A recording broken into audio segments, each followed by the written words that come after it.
Bien, como estamos, vamos a abrir nuestras Biblias, por favor, en el primer libro de Pedro, Primera de Pedro, capítulo 1. Primera de Pedro 1.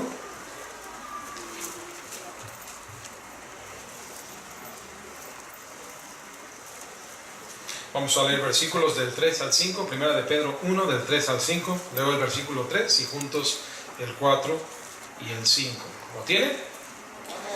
Primera de Pedro 1:3 dice la palabra de Dios: Bendito el Dios y Padre de nuestro Señor Jesucristo, que según su grande misericordia nos hizo renacer para una esperanza viva por la resurrección de Jesucristo de los muertos, juntos, para una herencia incorruptible, incontaminada e inmarcesible, reservada en los cielos para vosotros, seguimos, que sois guardados por el poder de Dios mediante la fe, para alcanzar la salvación que está preparada para ser manifestada en el tiempo postrero.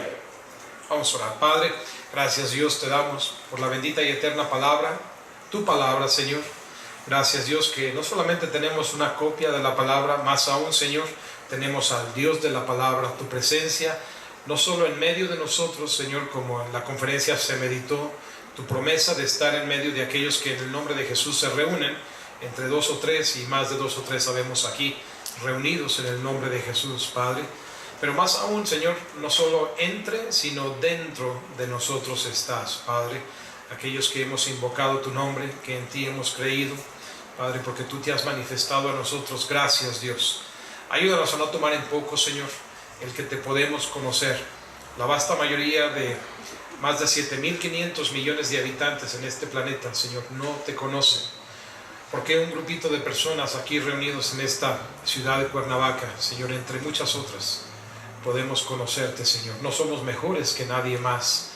Ayúdanos, Señor, a valorar el don que es nuestro, el don que tú nos has dado.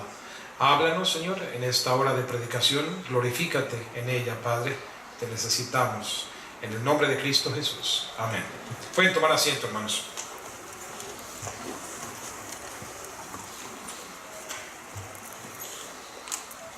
La obra de salvación de Dios para rescatar tu alma y mi alma de lo que merecemos. Si las cosas siguieran su curso natural, tú y yo deberíamos pasar una eternidad en tormento, en lago de fuego, en azufre, quemándonos. Esa es la realidad, hermano. Lo creas o no, eso es. Así como los discípulos les era anunciada por parte del Salvador su muerte en la cruz, su sepultura, su resurrección, mas no lo entendían, estaban perplejos, no cabía en su mente que su Salvador, su Mesías, a quien tanto amaban, fuese a morir. Ellos esperaban la instalación del reino de Israel en su tiempo, así como habían sido los reinos anteriores. Ahora los judíos reinarán sobre todos los demás. Esa era la esperanza de ellos. Y cuando Jesús anunciaba que Él iba a morir, no cabía en su mente que en poco tiempo Cristo sería crucificado y sepultado. Tal vez pensarían, bueno, todo el mundo tiene que morir, pero ya de anciano, pero no tan pronto. Y ve cómo ese reino que Él vino, que Él acercó y vino a traer, es un reino real. Estaba con uno de los pastores ahí en Tailandia, que es un reino, y me platicaban un poco de la historia, que es larguísima, pero llevó siglos establecer ese reino, literalmente siglos. El reinado de Nabucodonosor pues duró unos 70 años, más o menos, y décadas. El ministerio de Cristo fue tan solo 3 años y no fue líder político. No reinó como tal, como líder o como rey sobre los judíos. Muchos lo rechazaron. ¿Por qué entonces nosotros contaríamos los años, no solamente la gente de Israel, donde Él nació, vivió, murió, fue sepultado y de ahí ascendió también, resucitó y de ahí ascendió a los cielos? No solamente en Israel, de hecho ellos llevan otro calendario hebreo distinto. Todo el mundo entiende que estamos en el año 2018, pero el resto del mundo contamos los años a partir de este rey de los judíos, que es nuestro rey, a partir de su nacimiento. Estamos en el año 2018 a partir de su nacimiento. ¿Cómo podríamos tener este impacto en la vida si Él verdaderamente no fue quien dijo ser? De tal manera impactó Él este mundo porque es Dios. Es el Hijo de Dios, es Dios en la carne. Y hermano, es que es el plan de Dios eterno, un plan eterno antiguo, pero a la vez actual, presente, real, en la mente del Padre para salvarnos. Y el enfoque está allí en la persona de Cristo, en su ministerio, en su muerte, en su sepultura y su resurrección. Y qué antiguo, pues es milenario el plan. En la mente de Dios estaba el saber que el hombre se apartaría de él por medio del pecado, sería merecedor de esta condenación en un lago de fuego, pero también en la mente de Dios estaba el cómo rescatarnos, el cómo salvarnos, el cómo redimirnos. Mira ahí en 1 de Pedro 1:10. Ahí donde estamos, en 1 de Pedro, capítulo 1, ahora el versículo 10. Los profetas, se refiere a los profetas del Antiguo Testamento, que profetizaron de la gracia destinada a vosotros, y nos incluye a nosotros, inquirieron y diligentemente indagaron acerca de esta salvación, la salvación que era anunciada en el Antiguo Testamento por medio de la ley. Los profetas la anunciaban, indagaban, escudriñando qué persona y qué tiempo indicaba el Espíritu de Cristo que estaba en ellos, el cual anunciaba de antemano los sufrimientos de Cristo y las glorias que vendrían tras ellos. Habría sufrimiento, había padecimiento. ¿Por qué tenía que padecer el Cristo, el Mesías? Esto intrigaba a los profetas. ¿Por qué tenía que ser así? Intrigaba también no solo a los profetas en el Antiguo Testamento, sino a los apóstoles de Cristo en el Nuevo Testamento, al grado de que muerto, sepultado y resucitado todavía no alcanzaban a comprender los sufrimientos, los padecimientos de Cristo. No solamente los sufrimientos, sino luego las glorias que vendrían tras ellos. Versículo 12. A estos, a los profetas, se les reveló que no para sí mismos, sino para nosotros administraban las cosas que ahora os son anunciadas, como fue anunciado en el Antiguo Testamento. Sigue siendo anunciado el Evangelio de Cristo en el Nuevo Testamento. Ahora nos son anunciadas por los que os han predicado el Evangelio del Espíritu Santo, enviado del cielo, cosas en las cuales anhelan mirar los ángeles. Aún los ángeles se intrigan en este drama real de la planeación de Dios para salvarte a ti y a mí. Parece un poco involucrado el texto, pero ¿lo entienden conmigo? Por eso lo estamos deshebrando y desmenuzando para ver exactamente lo que nos dice la palabra de Dios. Como hoy en la mañana vinimos a las 6 a un culto extraordinario que le llamamos culto de resurrección, para conmemorar y celebrar que Cristo sí murió, sí fue sepultado, pero Cristo vive y resucitó. Lo primero que les dije a los hermanos al darle la bienvenida y saludarles, les dije: ¿por qué estás aquí cuando todavía ni el sol sale a las 6 de la mañana? Un poco desmañanado. Les dije: porque uno resucitó de entre los muertos. Ahora, el hecho de que alguien salga de la tumba, quien quiera que sea, ya es digno de nuestra atención, porque la muerte tiene poder. Esta mañana hablamos, no sabía yo que, bueno, pues eran las 6 de la mañana, la hermana Brenda Ashcraft se fue con el Señor a las 9:30, pero en la mañana mencionaba yo a los hermanos que el pastor Tommy anoche había pedido la petición de oración y ya se dejaba ver lo que vino finalmente en sus palabras, en su pedir la oración. Decía como su esposa declaraba estar lista para partir, pero él decía: como esposo yo no estoy listo para dejarla ir, pero no está en mi poder el detenerla. El poder de la muerte supera el poder de cualquier hombre. Y ahí está. Ya sería algo extraordinario el haber venido si aquí se hubiese anunciado que cualquiera hubiese resucitado. Pero ¿cuánto más cuando aquel que resucita es el Hijo de Dios? Es el Dios que tomó forma humana, que murió por nosotros, que fue sepultado, pero ha resucitado. Es mayor noticia, pero más el impacto todavía de que nuestra vida está completamente ligada a esa resurrección. Porque Él resucitó, tu vida ha sido transformada. Si Él no hubiera resucitado, te garantizo, no solamente no hubiéramos estado a las 6 de la mañana, tampoco tendría sentido estar aquí al 10 para las 12, o la hora que sea ahorita según el cambio. No tendría caso estar aquí.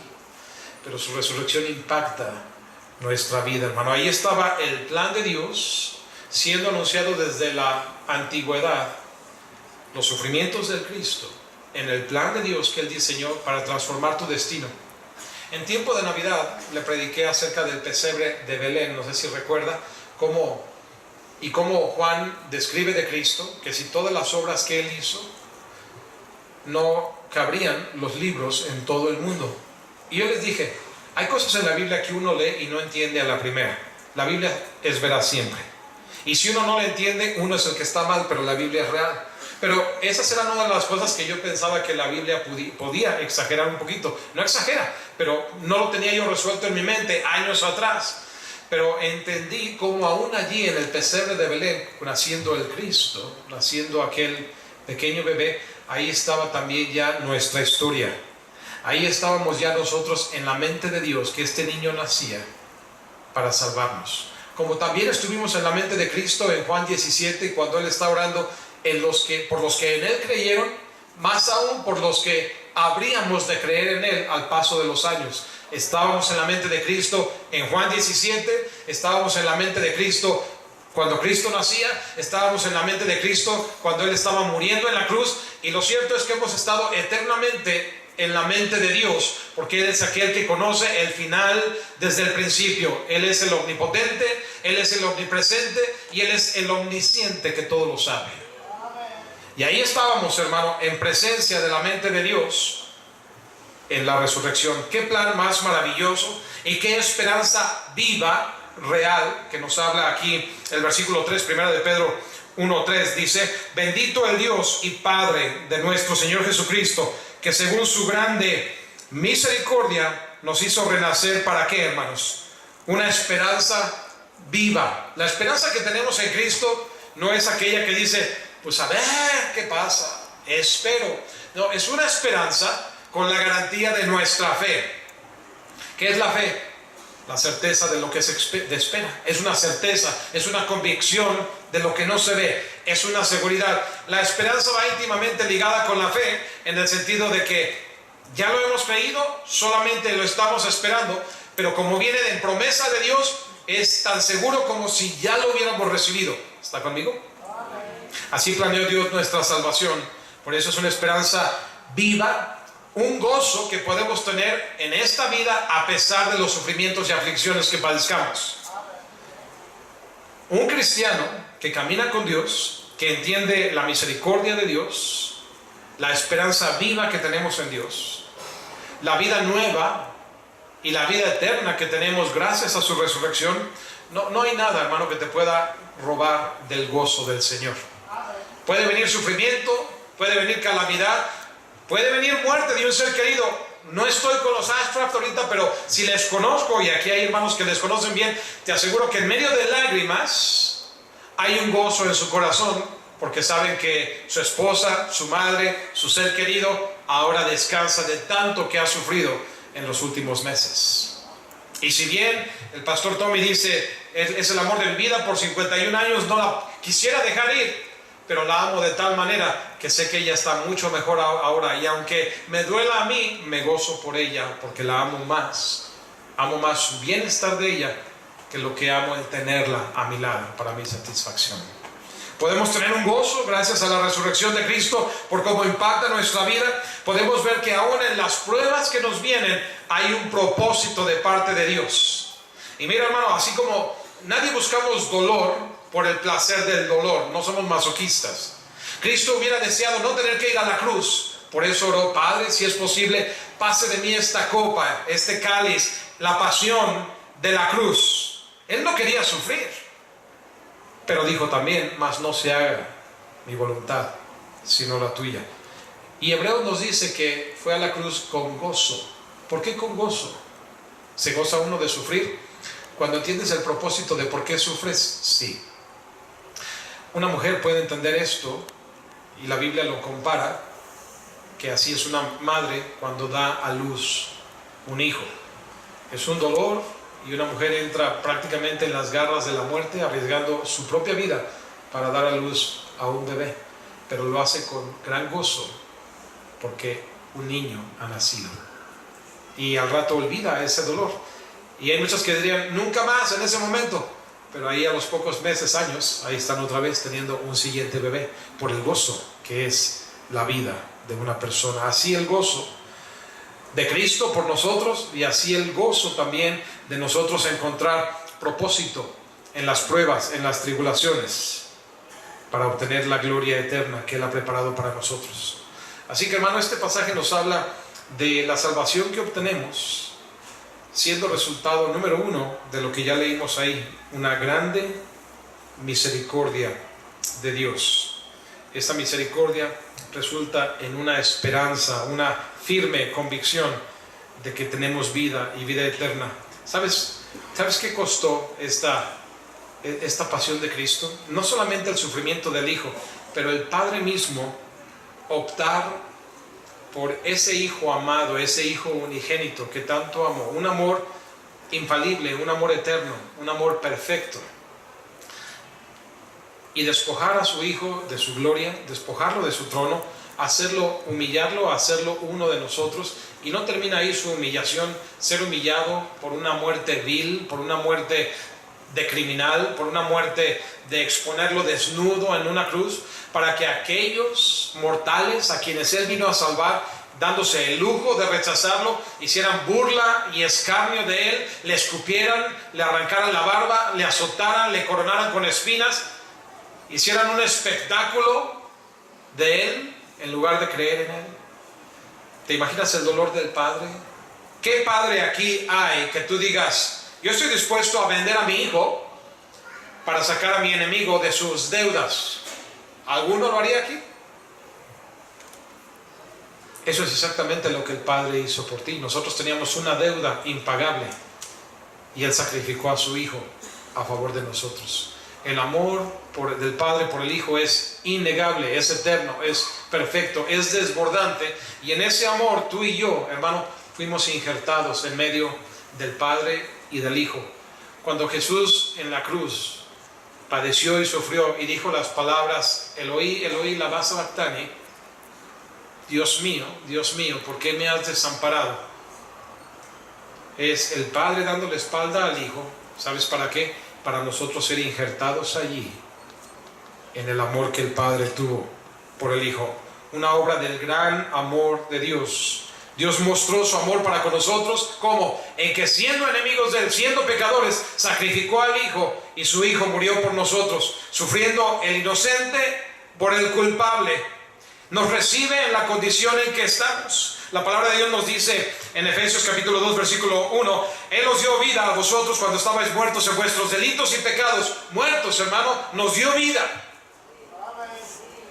en los cuales anduvisteis en otro tiempo siguiendo la corriente de este mundo, la cual muchas veces nos damos el lujo de darle la espalda a Dios y cara al mundo, cuando Él claramente nos dice que la amistad con el mundo constituye enemistad con Dios. Y luego optamos como que no entendemos eso. Acabas de oír los testimonios de jóvenes que entienden claramente las Escrituras. ¿Sabes qué se necesita para entender? Querer entender. Queriendo entender no significa que somos grandes sabios, pero Dios te da su sabiduría. ¿Quieres conocer los propósitos de Dios? Él te los revela. El problema es que muchos no quieren conocer la voluntad de Dios para su vida porque no están dispuestos a hacerla. Pero lo oíste, muchachitos, jovencitos, señoritas, hablando como adultos, literalmente. Amén. Y no son palabras que nadie les ensayó, son palabras que están hablando de lo que hay en su corazón. Ahí andábamos en la corriente de este mundo conforme al príncipe, que es Satanás, príncipe de la potestad del aire, espíritu que ahora opera en los hijos de desobediencia, entre los cuales también todos nosotros vivimos en otro tiempo, en los deseos de nuestra carne, haciendo la voluntad de la carne, no la de Dios, y de los pensamientos, y éramos por naturaleza hijos de ira, de rechazo, lo mismo que los demás. Pero en esa condición, Cristo dijo: puedes venir a mí. Cristo se compadeció, Cristo tuvo gran misericordia por nosotros, y ahí nos aceptó. Pablo habla, no voy a ir a la carta que le escribió a Timoteo, de cómo él era blasfemo, perseguidor de cristianos, y da testimonio de que Cristo es redentor de pecadores, y él se declara: de los cuales yo soy el primero, dice el gran apóstol Pablo. Tú y yo podíamos declarar que uno de los mejores cristianos, de quien pudiéramos dar testimonio, es el apóstol Pablo, y él se dice uno de los principales pecadores. Pues si eso dice Pablo de sí mismo, ¿qué podemos decir tú y yo de ti y de mí? Yo sé que Pablo perseguía a cristianos, la Biblia lo dice, pero lo hacía en ignorancia, también lo dijo. No conocía a Cristo. Pero tú y yo conocemos, yo creo, estoy seguro que tú y yo conocemos muchos más pecados de ti y de mí que los que conocemos de Pablo, ¿sí o no? Y hermano, la verdad es que si somos honestos y sinceros, tú y yo sabemos que más principal entre los pecadores que Pablo somos tú y yo, ¿sí o no? Y aún allí el Señor nos recibe. Pero tristemente hay muchos que se dan el lujo de decir, no lo necesito. Nos recibe, no importa cuán grande haya sido tu pecado, cuán grande haya sido tu deshonra contra Él, siempre y cuando haya el factor arrepentimiento. Esa conversión de media vuelta y disposición de regresar a Él, como el hijo pródigo, ¿te acuerdas? Vino con su padre y le dice, padre, dame la parte de la herencia que me corresponde. El padre pudo haber dicho, no funciona así, muchacho. La herencia se da cuando yo me muera. El testamento tiene efecto con la muerte del testador.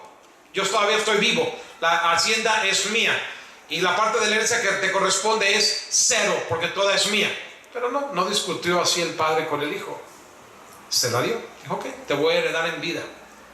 Ni gracias le dio. Se fue a tierra lejana, tierras paganas, viviendo perdidamente, gastando su dinero en vicios, en rameras, hasta que se le acabó. Y junto con el dinero se le acabaron los supuestos amigos, que no eran amigos de él, eran amigos de su dinero. Así pasa muchas veces. Y vino a caer por más abajo que, hablando de los animalitos, ¿verdad? Que escuchamos también algunos en la conferencia, vino a caer más bajo de un puerco, considerado por el judío un animal inmundo. Pero como estaba en tierras paganas donde criaban puercos tuvo que ir a cuidar. Imagínate lo que es eso, cuidador de puercos ahora, pastor de puercos. Pero ¿por qué digo que cayó más abajo de los puercos? Porque no le alcanzaba el salario para ir a comer y veía a los puercos, la comida de los puercos, y se le antojaba comer lo que un puerco comía y ni siquiera eso le era dado. ¿Qué tan bajo puede caer uno? En rebeldía contra la voluntad de Dios. Pero desde allí vino a sus sentidos. Y aunque el padre no tuvo que darle ninguna herencia, pudo haberlo mandado fuera de ahí, correrlo con manos vacías, aún el padre lo amó al punto de que lo esperaba día a día, y cuando el muchacho regresó, el padre lo esperaba con brazos abiertos. Lo único que necesitamos es venir otra vez a Él y Él nos recibe, hermano. La gran misericordia de Dios, hermano, con la cual Él nos salvó, con la cual Él dio a su Hijo, con la cual Él lo sacrificó en la cruz, con la cual Él venció tu pecado y mi pecado con poder por medio de su muerte, sepultura y resurrección. Hoy en la noche, en la observación de la Santa Cena, eso es lo que otra vez vamos a recordar. En Tito, capítulo 3, versículo 3, dice así. Tito 3:3. Porque nosotros también éramos hijos en otro tiempo insensatos. Pablo dice en otro tiempo, pero yo pregunto, hermanos, esta mañana, ¿éramos insensatos en otro tiempo o algunos lo seguimos siendo? Rebeldes, ¿lo éramos o lo seguimos siendo? Extraviados, esclavos de concupiscencia, esclavos de las tentaciones, del pecado, de los deseos de la carne, ¿lo éramos o lo seguimos siendo? Ya debe ser parte de la vida vieja. Pero hay para algunos cristianos que sigue siendo parte de la vida actual. Esclavos de deleites diversos, viviendo en malicia, envidia, aborrecibles y aborreciéndonos unos a otros. Pero cuando se manifestó la bondad de Dios, nuestro Salvador, y su amor para con los hombres, ahí aparece Dios. Ahí aparece su bondad, ahí aparece su gracia, ahí aparece su amor y su misericordia. Nos salvó, no por obras de justicia que nosotros hubiéramos hecho, porque ninguna buena obra que tú y yo podamos hacer alcanza. ¿Sabes cómo nos salvó? Por su misericordia, por el lavamiento que Él obró en nosotros a través de la sangre preciosa de Cristo. Amén. Precioso es el raudal. ¿Cuál es ese raudal? La sangre que fluía por las venas de Cristo. Ese rojo carmesí que nos limpia de todo pecado, de toda maldad.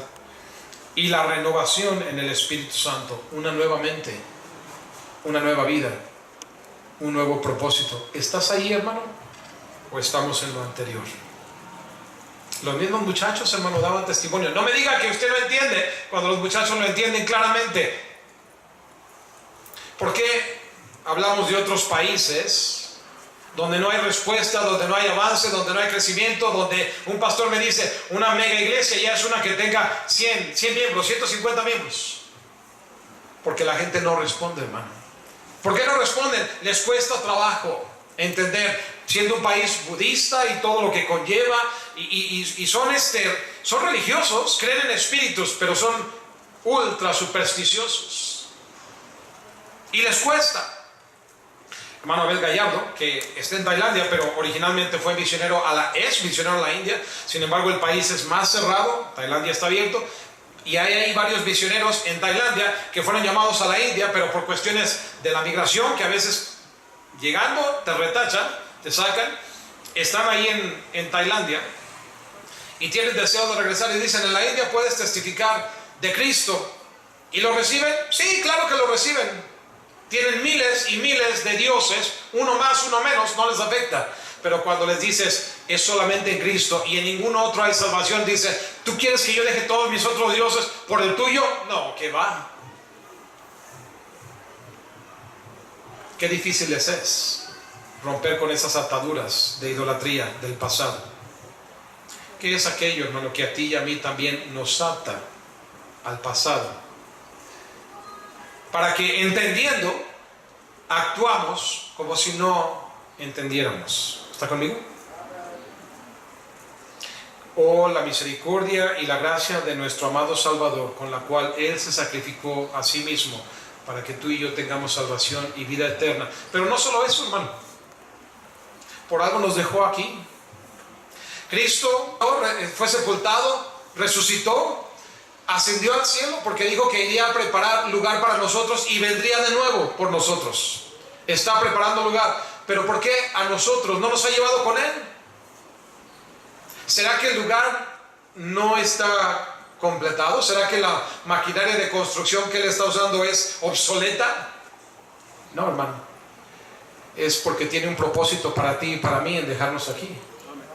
Y es que andemos en sus huellas, en sus pasos, y que le sirvamos, que seamos siervos de Él.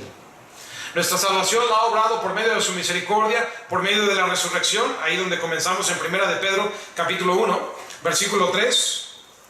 Otra vez dice, bendito sea Dios y Padre de nuestro Señor Jesucristo, que según su grande misericordia nos hizo renacer.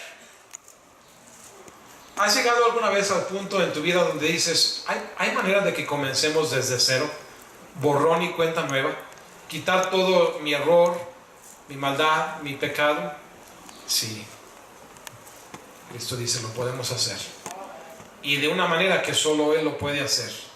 Limpiar todas tus culpas, limpiar todo tu pecado, de tal manera que cuando el Padre te ve tan limpio, tan puro, tan santo, como si nunca hubieras cometido ningún pecado. Así como Pablo podríamos declararlos, somos el primero entre los pecadores, pero el Padre dice, ¿cuál pecado?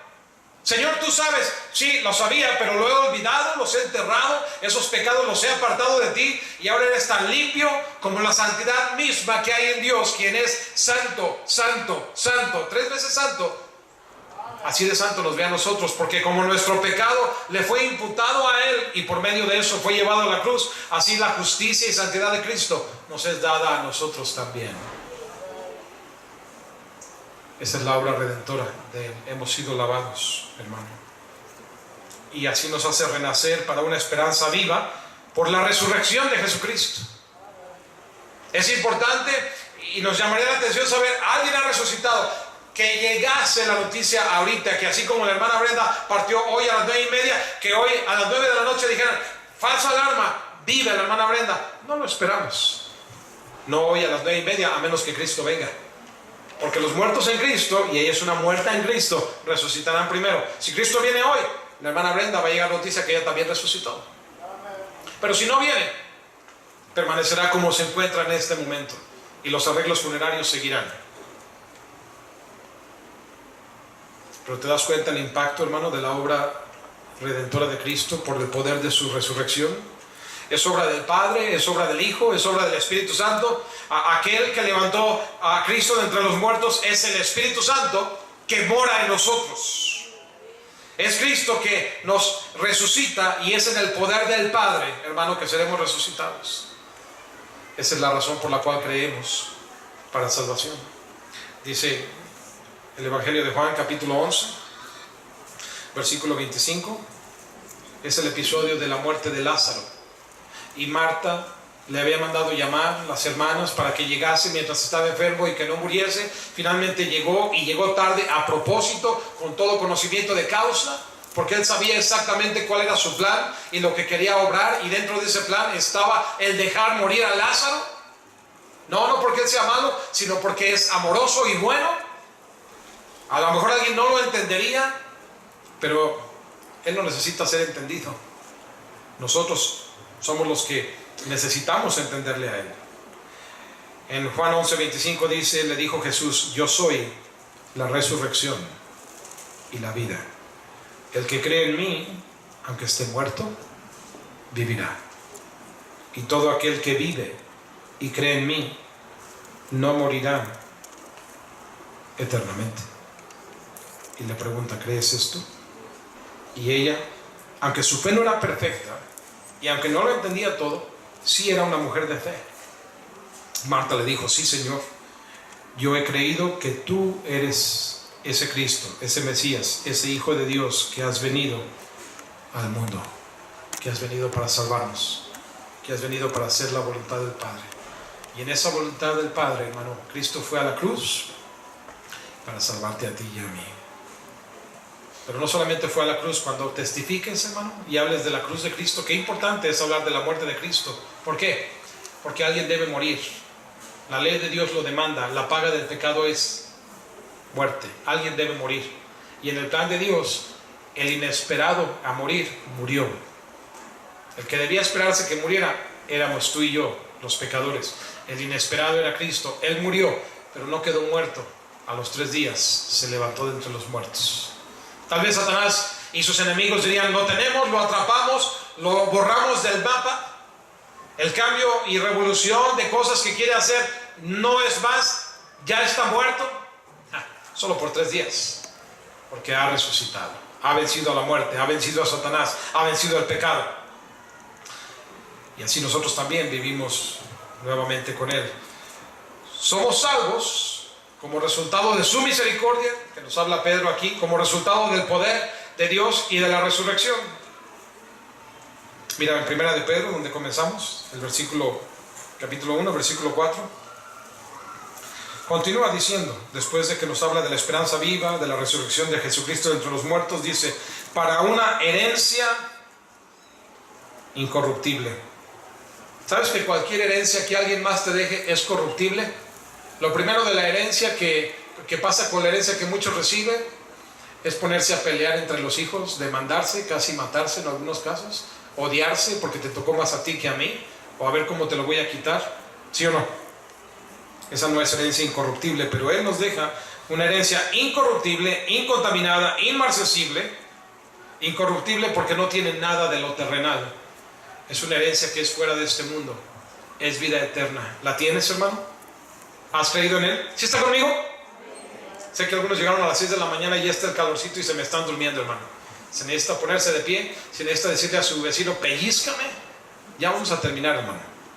Es incontaminada, no tiene mancha. ¿Sabes por qué? Porque nuestra salvación ha sido comprada con sangre divina, sangre pura, sangre de Cristo. Es inmarcesible porque nunca se marchita, nunca muere. Lo que es nacido del Espíritu no muere, y por eso es que tenemos vida, y es vida eterna. Tenemos una herencia en gloria, y Cristo, como ya le había mencionado, viene por nosotros otra vez. En Juan 14 Él anuncia: no se turbe vuestro corazón. Creéis en Dios, creed también en mí. En la casa de mi Padre muchas moradas hay. Si así no fuera, yo os lo hubiera dicho. Voy pues a preparar lugar para vosotros, y si me fuere y os prepararé el lugar, mira lo que dice: vendré otra vez. ¿Sabes una cosa, hermano? Cristo vino, nació en un pesebre, creció, murió, fue sepultado, resucitó, ascendió al cielo, pero Cristo viene. Cristo vive y Cristo viene. Así como los otros no creían de su muerte, y mucho menos lo que vendría después de la muerte, su resurrección. Pero te recuerdo, hermano, que nadie que no haya muerto primero jamás ha resucitado.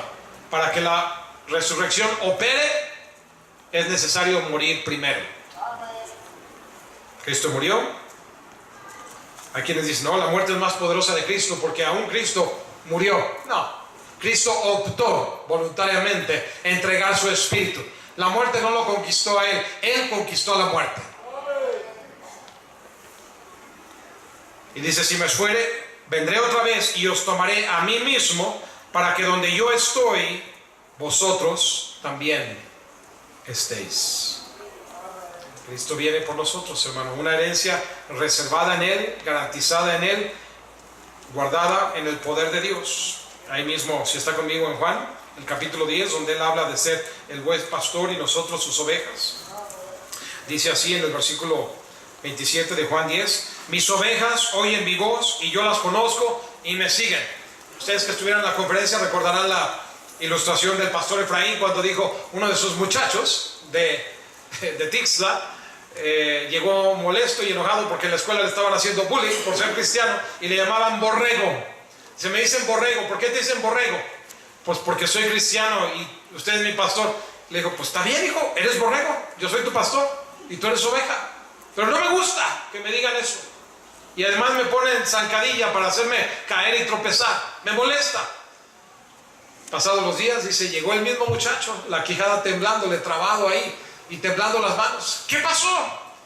Pastor, ya no aguanté más y me lo desconté. Le pegué. Pastor dijo, yo no le dije que lo hiciera, pero lo hice.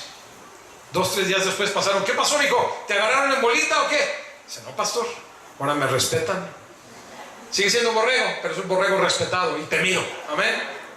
Hermano, no te avergüences de ser oveja del rebaño de Cristo.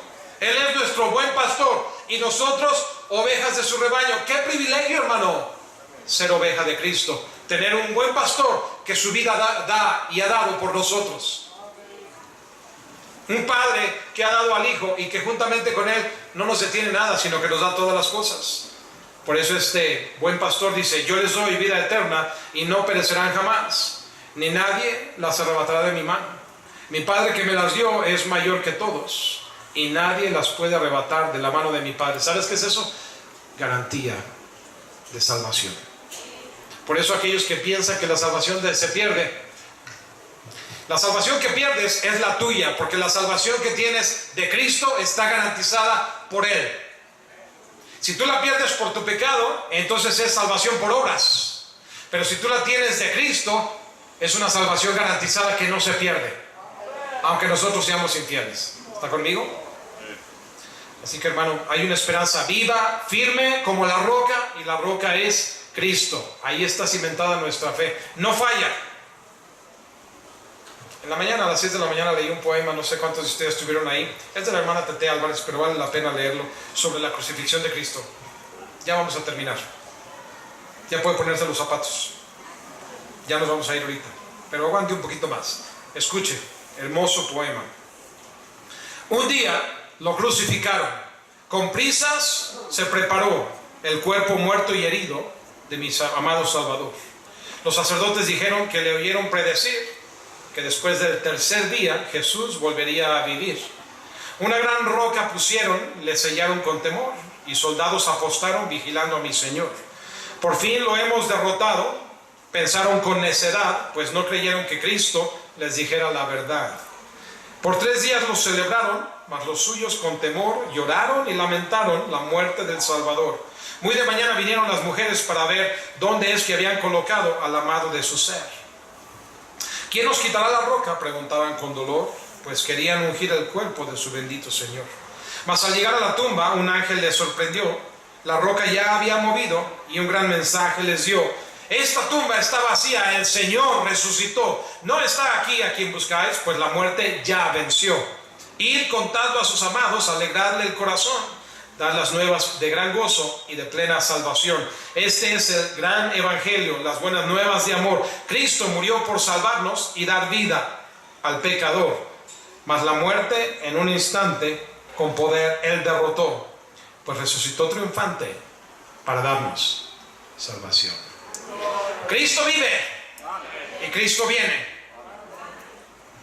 y por su misericordia hacia nosotros y por el poder de su resurrección El poder de Dios que obra también en nosotros es que tú tenemos garantía inefable y gloriosa en gozo de que tenemos vida eterna. ¿No te da eso un propósito para vivir?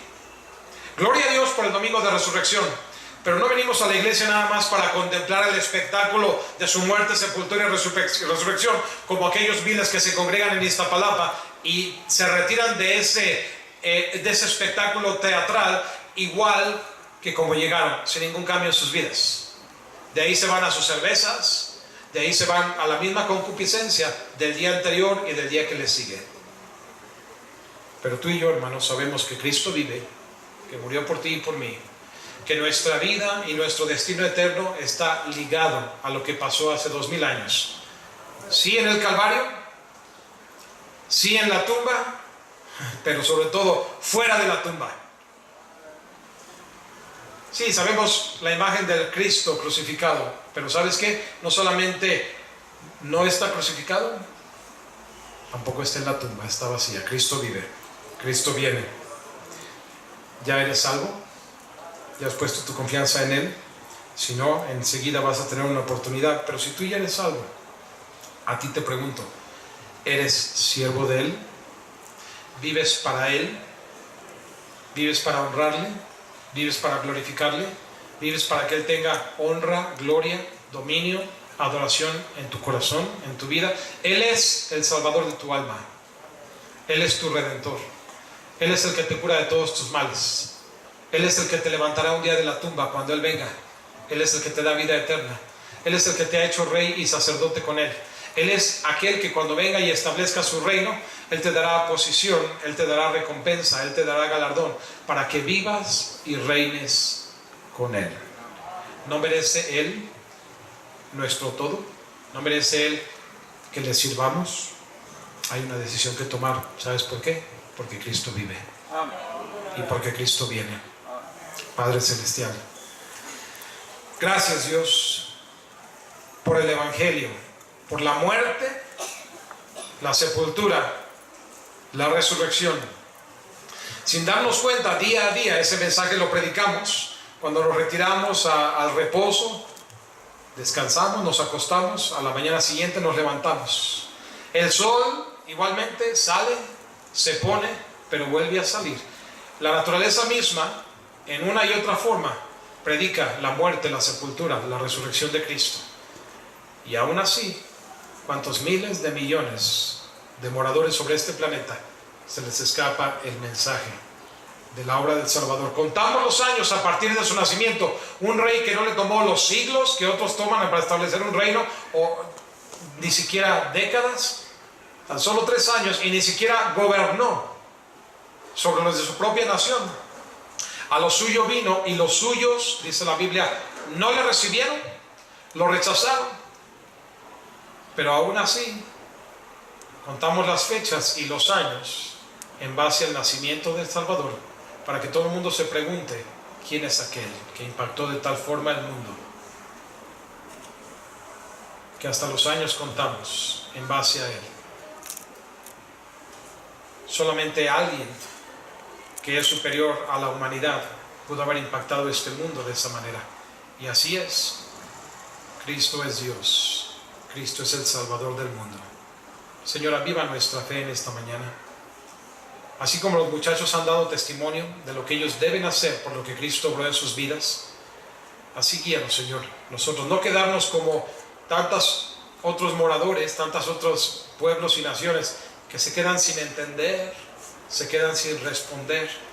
Padre, qué privilegio nos ha sido dado en este país. Predicación, Biblia, iglesias, jóvenes rindiendo sus vidas, institutos, misioneros que vienen. El llamado que tienes de los que ahora no solamente recibimos, sino de aquí salen a dar el mensaje. Padre, mucho se nos está dando. Cuentas tendremos que dar. Muchos nos serán demandados. ¿Quién aquí diría, pastor, Dios me habló? Dios me habló a través de este mensaje. ¿Puedo ver su mano? No puedo quedarme nada más con el mero conocimiento del acontecimiento. Necesito servirle. Necesito ser un siervo de mi Dios, una sierva fiel. Él lo dio todo por mí, sin reservas, sin límite. ¿por qué yo no puedo dar mi vida en servicio a Él? ¿Habrá alguno aquí que diría, pastor, si la muerte me sorprendiera hoy a mí, como ocurrió con la hermana Brenda esta mañana a las 9:30, si eso pasara en mi vida, yo no sé qué pasaría conmigo, yo no sé a dónde iría mi alma? ¿Podría orar por usted para que tenga esa seguridad, para que desaparezca la duda? ¿Habrá alguien así que levante su mano y diga, pastor, ore por mí, yo no estoy seguro de si me sorprendiera la muerte, a dónde iría mi alma? Ore por mí. ¿Habrá alguien que levante su mano? Nadie mirando, solo levante su mano. Ore por mí. Dios te bendiga. ¿Alguien más? Dios te bendiga. Levante su mano en alto, déjeme verlo bien. Amén. ¿Alguien más? ¿Alguien más? ¿Levantaste tu mano? Manténla en alto. ¿Sí? Quiero orar por ustedes. Amén. ¿Alguien más? ¿Alguien más? ¿Alguien más? No estoy seguro si me sorprendiera la muerte, y eso ocurre en cualquier instante. No sé a dónde iría mi alma. No sé si tengo el nacimiento nuevo, el perdón de mis pecados, la vida eterna. Ore por mí. ¿Alguien más? ¿Alguien más?